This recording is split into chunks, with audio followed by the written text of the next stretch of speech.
जय श्री राम दोस्तों, कहानी की लाइब्रेरी चैनल पर आप सभी सनातनियों का बहुत बहुत स्वागत है। आज हम आपको इस कहानी के माध्यम से बताएंगे कि कैसे नारद मुनि को एक शाप के कारण शूद्र जाति में जन्म लेना पड़ा। सनातन संस्कृति से जुड़ी ऐसी ही जानकारी के लिए हमारे चैनल को ज़रूर सब्सक्राइब करें। आइए जानते हैं। कान्यकुंज में एक दुर्मिल नाम का शूद्र रहता था। उसकी पत्नी कलावती बांझ होने पर भी पतिव्रता थी। उसके बांझपन का कारण उसके पति में दोष होना था। एक बार उसके निवास क्षेत्र के समीप महातपस्वी कश्यप जी का शुभ आगमन हुआ तो द्रुमिल ने अपनी पत्नी को महर्षि कश्यप से गर्भाधान कराने का आदेश दिया। पति की अनुमति से कलावती प्रसन्न मन से कश्यप के समीप गई, परंतु कश्यप जी के तेज को ना सह पाने के कारण वह दूर ही खड़ी रही, उनके निकट ना जा सकी।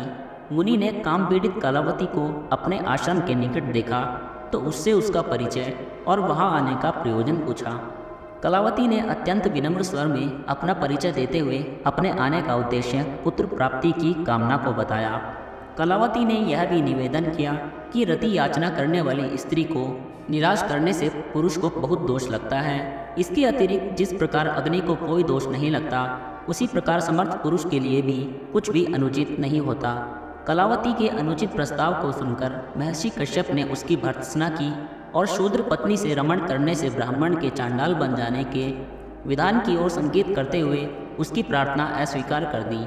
कश्यप जी ने अपनी स्त्री को परपुरुष की अंकशायिनी बनाने की अनुमति देने के लिए द्रुमिल को भी अपशब्द कहे।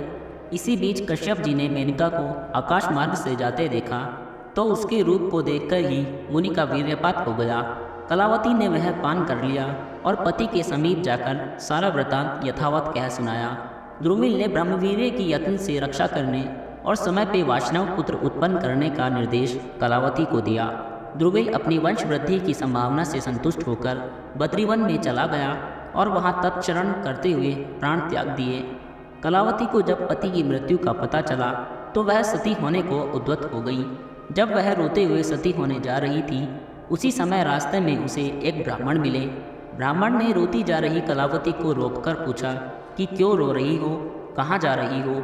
उसके पति ने तो तपस्या करते हुए प्राण त्यागे हैं, परंतु वह क्या करने जा रही हैं? अपने साथ एक गर्भ में पलने वाले शिशु की हत्या करने का उसे कोई हक नहीं है। उसी ब्राह्मण ने कलावती को अपने यहाँ शरण दे दी, साथ ही उसे गर्भ की रक्षा करने का निर्देश भी दिया। यथा समय ब्राह्मण के घर में ही कलावती ने अत्यंत तेजस्वी, सुंदर व गुणी पुत्र को जन्म दिया, जिसका नाम नारद रखा गया। 5 वर्ष का होने पर बालक को पूर्व जन्म की स्मृति हो गई और वह श्री कृष्ण के मंत्र का जाप, भजन तथा उनके पुण्य कथाओं का श्रवण करने लगा। खेलकूद में ही बालक नारद श्री कृष्ण की मिट्टी की प्रतिमा बनाकर पूजा करने लगा। जब माँ उसे बुलाती तो बालक यही उत्तर देता कि पूजा से निवृत्त होकर आ जाऊंगा। इस प्रकार ब्राह्मण के घर बालक उत्तरोत्तर बढ़ने लगा। ब्राह्मण कलावती को अपनी पुत्री मानकर उसका और उसके बालक का यथोचित पालन पोषण करने लगा। एक दिन ब्राह्मण के घर 5 वर्षीय 4 तेजस्वी बालक ब्राह्मण आए तो गृहस्थ ब्राह्मण ने अभ्यागतों का मधुपरक आदि से यथोचित स्वागत सत्कार किया और प्रणाम करके उन्हें फल पुष्पादि अर्पित किए। चारों ने स्वेच्छा से कुछ फल खाए और शेष फल उस बालक अर्थात नारद को दे दिए। उनमें से एक बालक को भगवान श्री कृष्ण का मंत्र दिया और बालक ने माता की आज्ञा से उनका शिष्यत्व ग्रहण किया। एक बार रात्रि के समय जब बालक नारद की माता मार्ग से निकल रही थी तो उसे सांप ने काट लिया और वह श्री कृष्ण का स्मरण करते हुए उसी समय मृत्यु को प्राप्त हो गई। प्रातःकाल बालक नारद को अपनी माँ के अवसान का पता चला तो उस समय ब्राह्मण ने उसे तत्वज्ञान का उपदेश दिया, जिससे उसका ज्ञान जाता रहे और वह गंगा जी में स्नान करके गंगावट के निर्जल स्थान पर अवस्थित अश्वत्थ अर्थात पीपल के मूल के समीप योगासन लगाकर भगवान श्री कृष्ण का भजन करने लगा। जब दिव्य सहस्त्र वर्ष बीत गए तो उसे भगवान श्री कृष्ण ने बाल मुकुंद के रूप में अपनी झलक दिखाई। बालक नारद ने उसे अनुपम रूप राशि को जब पुनः देखना चाहा तो वह झलक उसे दृष्टिगोचर न हुई। इससे वह खिन्न होकर रुदन करने लगा।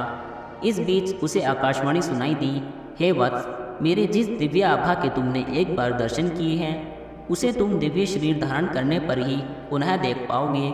यह सुनकर बालक नारद निश्चिंत हो गया यथा समय भगवान श्री कृष्ण का स्मरण करते हुए उसका जन्म मरण से पीछा छूट गया और उसका जीवन ब्रह्म में लीन हो गया।